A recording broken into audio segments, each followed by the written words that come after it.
So remember when you guys are finding the inverse of a function, you're really just switching x and y and then solving for a new equation that is then solved for that y value or isolated for y.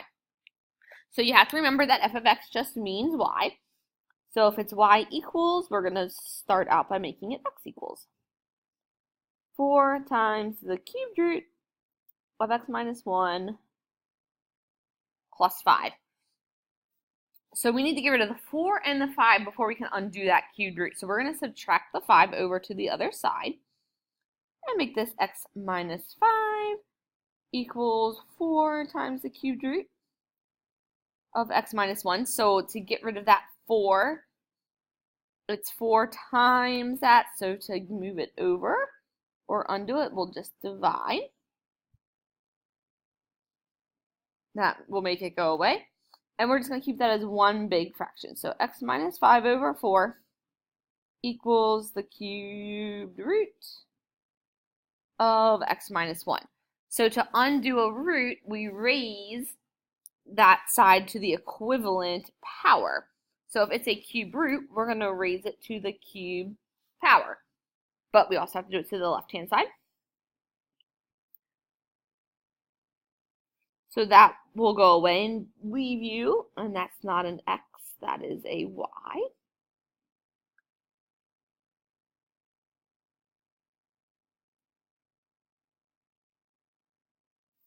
And if you get through the whole problem and you realize you guys used the x, it's okay. You can just change it to y at the last minute. It's really not a big deal. But you'll have on the right-hand side y minus 1. And we're just going to leave this as x minus 5 over 4 cubed. You don't want to write that out because if you really expanded that, you'd really have to do x minus 5 over 4 times x minus 5 over 4 times x minus 5 over 4.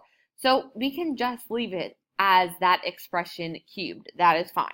But we haven't solved for y yet. That last step is bringing the 1 over. So it's what you had over there. So x minus 5 over 4 cubed now plus 1 equals y. And I'm just going to write it in function notation. So if you get to this point, that is good. But we want to note that this isn't the original function. So if you started with f of x, I'm just going to write it as f of negative 1. So we understand that this is the inverse, not the original.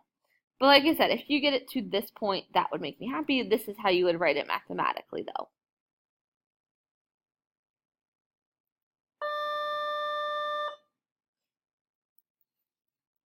And again, if you guys wanted to, you could graph the original and then graph the one you found to be the inverse and see do they or are they a reflection over that y equals x line diagonally through the graph if you wanted to check. So let's go over and try another one. F of x equals 1/2 x cubed minus 2.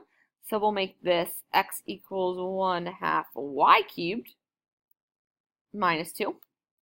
We'll add the 2 over. So x plus 2 equals 1/2 y cubed. So if you guys are trying to work with fractions, I think the easiest thing is just multiplying by whatever that denominator is. So if you multiply both sides by 2,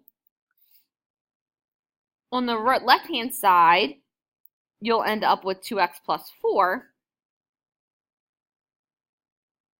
because you'll multiply the entire left side by 2. But on the right, those 2's cancel and you're really just left with the numerator, which is 1 times y cubed. So really, just y cubed. But we haven't solved for y yet. We need to do what to get rid of that cubed?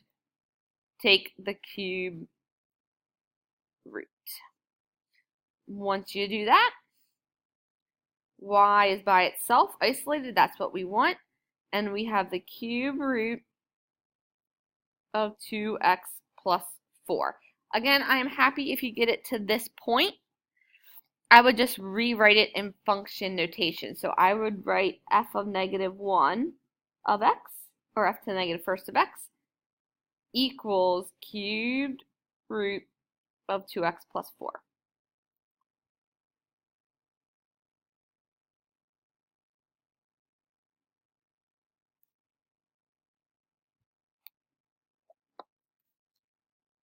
So similarly, let's try or have you guys look at number 8.